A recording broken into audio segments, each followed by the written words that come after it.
ఎంత విధేయత చూపిస్తే అంత దేవుడు నిన్ను హెచ్చిస్తాడు. ఎంత విధేయత చూపిస్తే అంతగా దేవుడు నీ మీద ప్రేమ కురిపిస్తాడు. ఎంత విధేయత చూపిస్తే అంతగా తన గుండెల మీద హత్తుకుంటాడు నేను. దేవుడికి కావలసింది ఒకటే, విధేయత, లోబట్టం, చెప్పింది వినటం. ఇదే కావాలి దేవుడికి. That's it.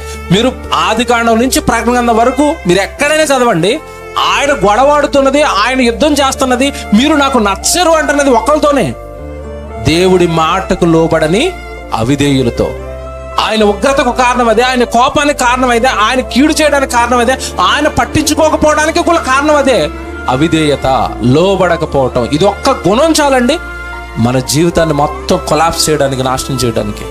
లోబడాలి, దేవుడిచ్చిన అధికారాలకు లోబడాలి, దేవుడు పెట్టిన పెద్దలకు లోబడాలి, దేవుడు చెప్పిన వాక్యానికి లోబడాలి. ప్రతి దానికి లోబడటం అనేది ప్రతి చోట నువ్వు చూపించాలి.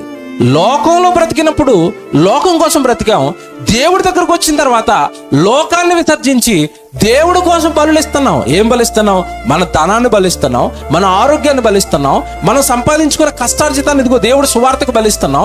ఇలా నీ కష్టార్జితము, నీ శరీరము, నీ ఆరోగ్యము, నీ ఆరోగ్యంలో ఉన్న శక్తి, బలము, ఇవన్నీ దేవుడికి నువ్వు ఇస్తున్న ఆత్మ సంబంధమైన బలులు. కనుక దేవుడి మాటలు మీరు మనసులో పెట్టుకోండి, దేవుడి ఆలోచనలు మనసులో పెట్టుకోండి, దేవుడి ఉద్దేశాలు మనసులో పెట్టుకోండి. కనుక దేవుని పిల్లలుగా అవిధేయత తెచ్చేది చాలా పెద్ద ప్రమాదం.